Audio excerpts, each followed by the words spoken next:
Awesome. Hello, everyone. Excited to be here today to talk through some governance security considerations.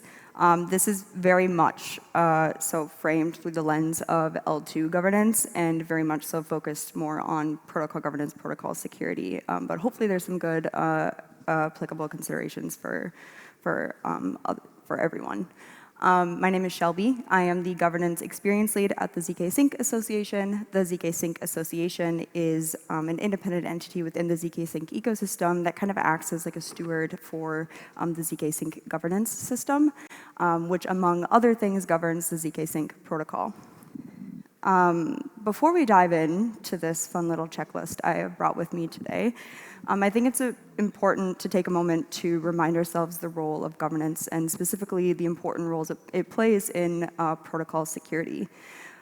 Governance has become a very loaded and sometimes triggering term for some folks over the last few years. But it's important to remember that governance is not just a tool, like a voting tool. It's a critical element of decentralization. And it's a protocol's ultimate defense mechanism. And we know this from the security that is enabled on Ethereum L1. In regards to L2 governance, we have learned over the last few years of playing around with it in different models that in order to design a really secure and effective governance mechanism for your protocol, it needs to be a lot more robust than simply your on-chain governance contracts and processes. This includes possibly having, special governance bodies that hold special responsibilities and powers, like a security council, or possibly, deploying security-focused initiatives like bug bounty programs. In designing these secure and effective governance mechanisms that are also aligned with decentralization is very tricky, and everybody has a different idea of how that should be done or in what way that should be done. Sparked a lot of debate, as we are all probably aware. We saw this most recently in the KelpDAO Aave incident in the crypto Twitter debate that followed, to recover funds or not to recover funds. And I think this situation really highlights the friction between, core pillar of decentralization, censorship resistance, and also, the desire to utilize certain emergency processes that are in place to protect the network or recover hundreds of millions of dollars. And again, this is a very kind of heated debate across the industry right now, and there's lots of different opinions, and that's great, as there should be. However, I would like to point out that, or remind folks that power within a decentralized system isn't necessarily a problem. However, unaccountable and undefined power is, and that's where we're still seeing a lot of this conflict or tension. You need to have responsibilities and power very clearly defined, and you also need to have really strong accountability mechanisms in place that go beyond just on-chain accountability. I'm talking about real-world legal accountability and consequences for on-chain actions. And all of this to say that designing a secure governance mechanism, there's a lot that goes into it. There's a lot of considerations that go into that. And with me today, I have a governance security checklist. But this checklist is not meant to be like an end-all, fully exhaustive list. It's meant to be more like a list of considerations that can be applied in different ways depending on what you're trying to achieve. Also worth noting that each protocol is going to have completely different needs and completely different designs or setups based on what their protocol is trying to achieve, or also who they're building for, who their clients are. So the first one is in regards to Security Council design. And this is more, it says Security Council here, but this really applies to like any governance body that holds some sort of power or special responsibility within your governance system. And things to consider here is like who's on your Security Council. Are these individuals, or are they maybe formal entities, maybe professional security teams? What's their reputation within your ecosystem and like broader across the industry? How are they selected? Are they elected, or are they maybe appointed? What are the criteria or credentials that are considered for election or appointment? Where are they located? What's your geographical distribution of your security council? Are they able to respond to security incidents at any time of the day? And what powers do they have? This obviously should be very clearly defined and publicly available. And this is in regards to not only standard procedures and responsibilities, but also in cases of emergencies. And last, what are the checks and balances with other governance bodies and stakeholders? Is governance able to revoke or remove individuals or entire bodies who hold these positions? Or if you have other governance bodies, like maybe a separate veto body or entity, how do they interact with each other, and how do they all hold each other accountable? Next up is legal accountability. Who do the members on these bodies, like a security council, have a legal counterparty? And if they do they have a formal contract with them? What is the actual legal teeth within that contract? A lot of folks, a lot of security councils members today, they contract with a foundation, but there's also issues on that front in terms of independence there. And so maybe are there other ways or other models that could be explored to kind of address that? Do you have a legal counterparty for token program admins and service providers? If governance approves a program, there's usually an admin multisig who is responsible for managing and executing transactions on behalf of that program. Do they have a legal counterparty, or is it, trust me, bro, it's in the on-chain proposal, I promise I'll do what I said I'll do? Same goes for service providers. Most of the time, the answer is no.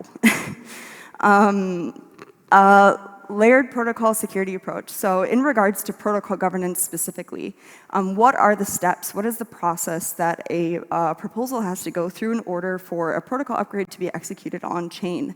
Does it maybe, for example, require an independent security audit before it's even submitted on chain? Does it require, does every single protocol upgrade have to go through governance review and approval? Is there maybe a separate process or an extra step in the protocol upgrade review process where a security council reviews it and approves it from their technical expertise standpoint? Do you have bug bounty programs to help catch and identify bugs in code? Because I think somebody said it in a talk earlier today that code is made by humans, and humans have errors, so code is going to inevitably have errors. And do you have an emergency upgrade process in place if bugs are identified to help fix those bugs in a secure way without jeopardizing the network, or to be able to step in cases of emergencies? And last, I have security-aligned token program priorities. Does your governance system or do your delegates understand the importance of protocol security, and do they, are they generally aligned with funding different programs such as audit reimbursement programs, bug bounty programs, funding for security councils or guardian network or bodies? I think we see this across all industries or all ecosystems, that your delegate base is always going to be very diverse in terms of experience, background, technical ability, and understanding. So there's maybe some education that needs to be done here too, or priority work in alignment as an ecosystem to be able to support this. And to help solidify some of these examples or considerations, I've brought with a few examples of how we are applying them at ZKsync. The first is the Security Council design. So the ZKsync Security Council was designed specifically to be a professional security council. These members were appointed at the time of governance launch back in late 2024. And you'll notice that all of them, or most of them, are professional security teams. So Open Zeppelin, Cifrin, Spearbit, Nethermind, and they were selected based on their technical expertise, geographical distribution, and the strength and reputation within the Ethereum ecosystem. Now, the community or governance is able to remove, add, replace members of this body via governance proposal. But in addition to that accountability, there's actually, we have a 3-body governance system within the ZKsync governance system, and where the Security Council is one of those bodies. You cannot see this very well, but that's okay. The other 2 bodies are the Token Assembly, which is just the fancy word we use for delegates, and the ZKsync Guardians over there in the blue, and if you can't read it, the orange is the Security Council. And essentially, how this works is that the Token Assembly reviews and votes on all proposals. If they are passed or approved, the ZKsync Guardians are able to review and, in special cases, veto proposals. And then the Security Council actually plays a very specific role in reviewing and acting as the final approver and executor of any protocol upgrades. And you'll notice by this in this system that no single one of these bodies is able to independently execute a proposal on chain. It requires a review, kind of coordination between and checks and balances between them. And that, of course, is this is just in regards to the standard proposal process, so like the standard governance process that proposals go through. But there's also emergency response procedures. And all of these can be found in our docs at docs.zknation.io. And in the formal governance procedures, including the emergency response procedures, there's a board called an emergency upgrade board that is able to do a few things: freeze a protocol, unfreeze a protocol, and also execute an emergency upgrade. And I don't know if you can read this, apologies if not, but the Emergency Upgrade Board is not actually just one entity. It's not just the Security Council. It's actually made up of 3 independent entities, including the Security Council, the Guardians, and the ZKsync Foundation. And in order to execute an emergency upgrade, you need to reach consensus with all 3 of these entities, and each entity has kind of like an independent signing threshold on their individual multisigs in order to reach that. On top of that, there's also an additional layer of legal accountability that was built into this design, so a governance body design. The ZKsync Security Council has its own independent entity. It's a Cayman Foundation with 2 independent directors, and all members, Security Council members, actually contract directly with this entity. This entity is bound to a set of bylaws that were drafted specifically based on the on-chain roles and responsibilities that are outlined in the governance procedures. So it adds a layer of legal accountability to what's actually written in the processes or what's on-chain. Same thing with the Guardians. The Guardians also have their own independent entity and bylaws, and all members are bound to these bylaws that are drafted based on the on-chain roles and responsibilities.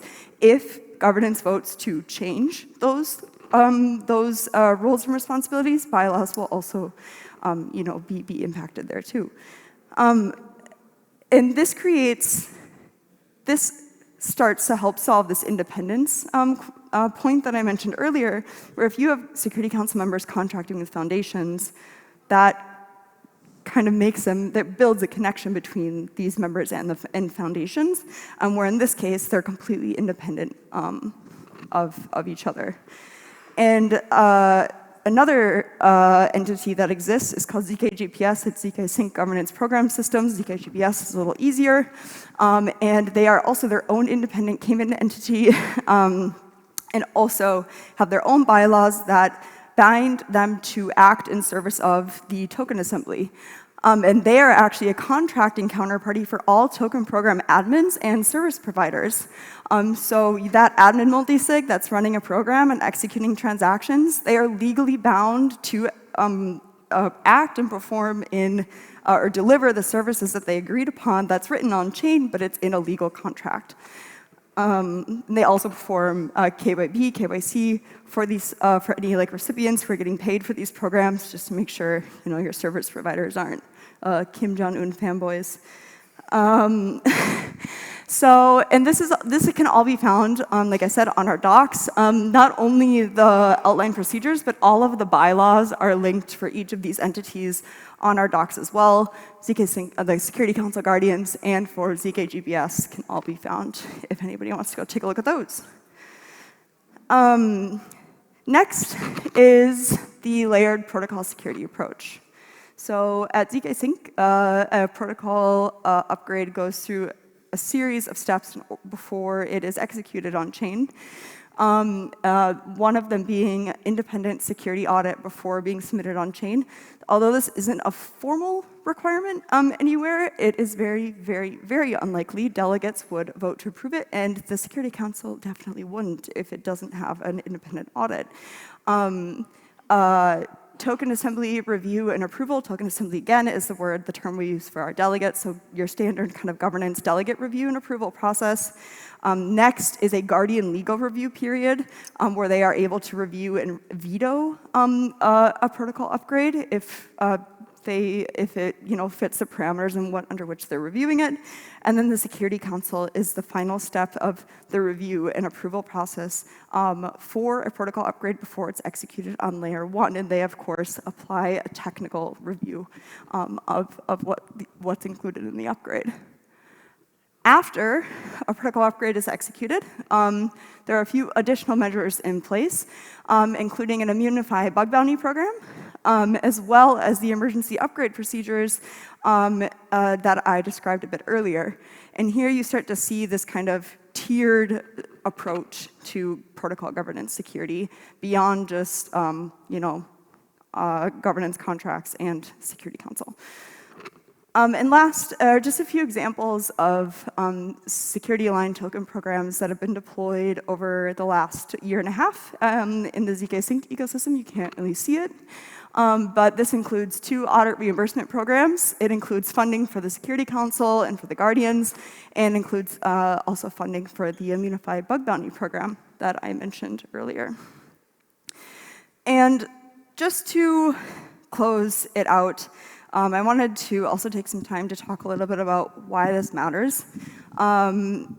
Decentralization can feel very hard sometimes. And even though we will continue to fight over what is sufficient enough, or different definitions of decentralization, or the ideal stage of decentralization, it still remains like the core underlying principle or North Star of the ecosystems and the governance mechanisms that we're trying to build. And governance, of course, is an important part of that decentralization process. Admitting that there is a need for controlled mechanisms to be able to jump in, fix bugs, or respond in emergencies is not a rejection of decentralization. It's a recognition of realities and also desire to protect protocols and networks that we care about so much. And again, power is not, in decentralized systems, isn't necessarily a bad thing, but unaccountable and undefined power is. There's still a major trust issue between communities and these bodies that do hold these kind of pockets of power, whether that be Security Council or whether that be program admins for different token programs.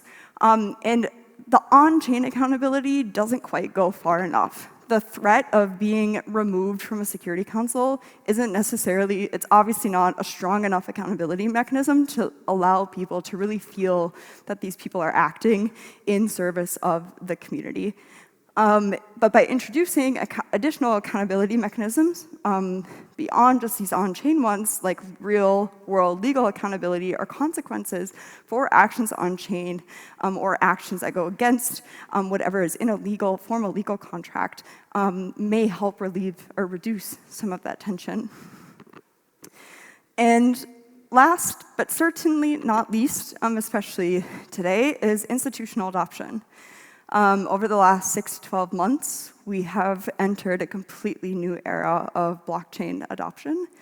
where we've seen a variety of different institutions, anything from banks to governments to other just traditional financial institutions, start to explore the possibility of bringing assets and services on-chain.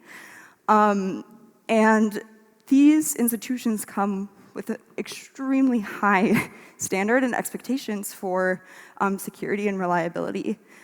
If your ecosystem or if your protocol is wanting to go after this new client base, that will likely significantly impact how you consider protocol governance design and your protocol security approach. Not only your governance mechanisms, but also like who's on your security council, your emergency upgrade processes, what those look like or how strong those are.